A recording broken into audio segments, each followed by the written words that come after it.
श्री स्वामी समर्थ. गुरुर्ब्रह्मा गुरुर्विष्णू गुरुर्देव महेश्वरा गुरु साक्षात परब्रह्म तस्मै श्री गुरुवे नमः.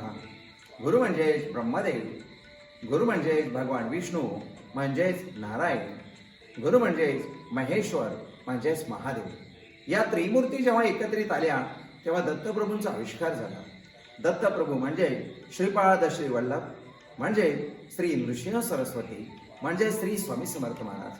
श्री स्वामी समर्थ महाराजांच्या चरणी त्रिवार वंदन.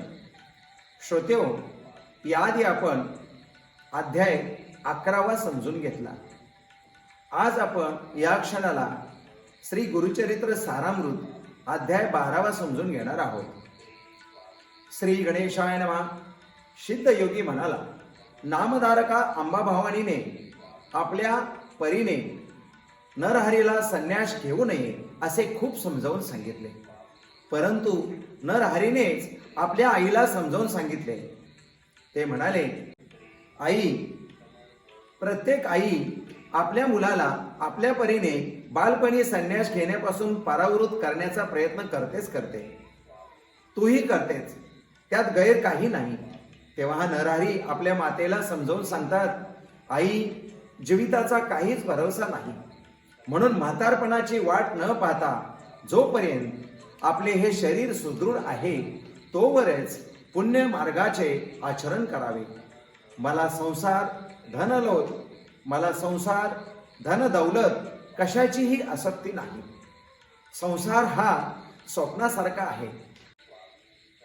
आई, मोगऱ्याचे फूल जसे फुलून लवकरच कोमजते तसाच हा देह आहे, म्हणून आपण त्याची एवढी आसक्ती कशासाठी ठेवावी.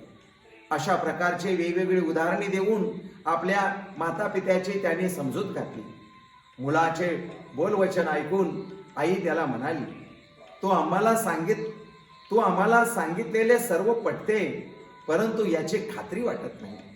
तेव्हा तू दिलेल्या वचनाप्रमाणे जोपर्यंत मला आणखीन पुत्ररत्न प्राप्त होत नाही तोपर्यंत तू इथेच राहावेस असे आम्हाला वाटते.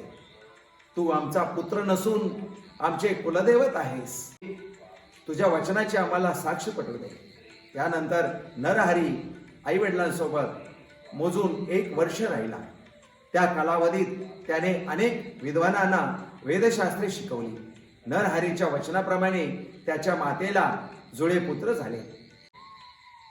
ते 3 महिन्याचे झाल्यावर नरहरीने आपल्या माता पित्याचा निरोप घेण्याचे ठरविले.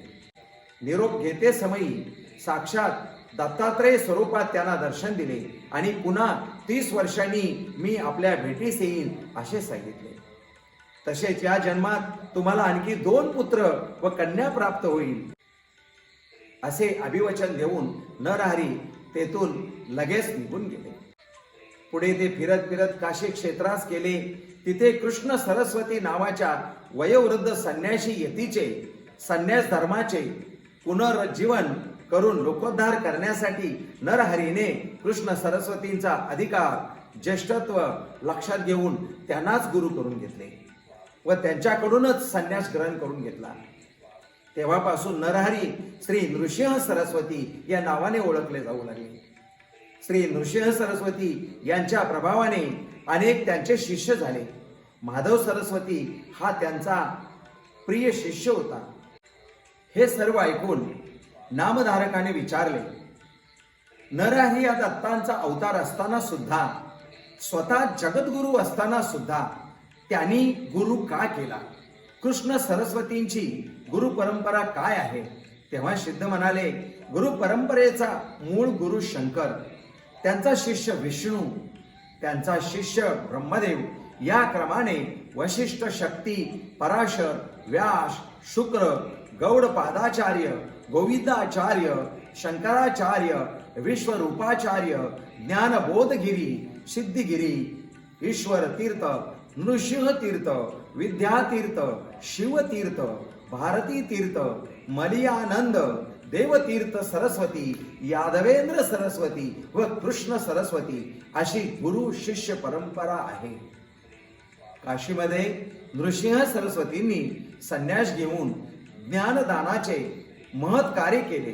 ते पुढे शिष्यांसह तीर्थयात्रा करीत करीत प्रयागास गेले. तेथून पुढे बद्रिकाश्रमामध्ये गेले. श्री गुरुदेव दत्त शरणम मम. श्रोतेहो, अशा प्रकारे आपण 12वा अध्याय समजून घेतला. आपल्याला जर अशाच प्रकारचा गुरुचरित्र सारामृत जर 13वा अध्याय समजून घ्यायचा असेल तर आपण या चॅनेलला सबस्क्राईब करावे, म्हणजे आपल्यासमोर ऑटोमॅटिक अध्याय 13वा येईल. श्री गुरुदेव दत्त शरणम मम. श्री स्वामी समर्थ शरणम मम.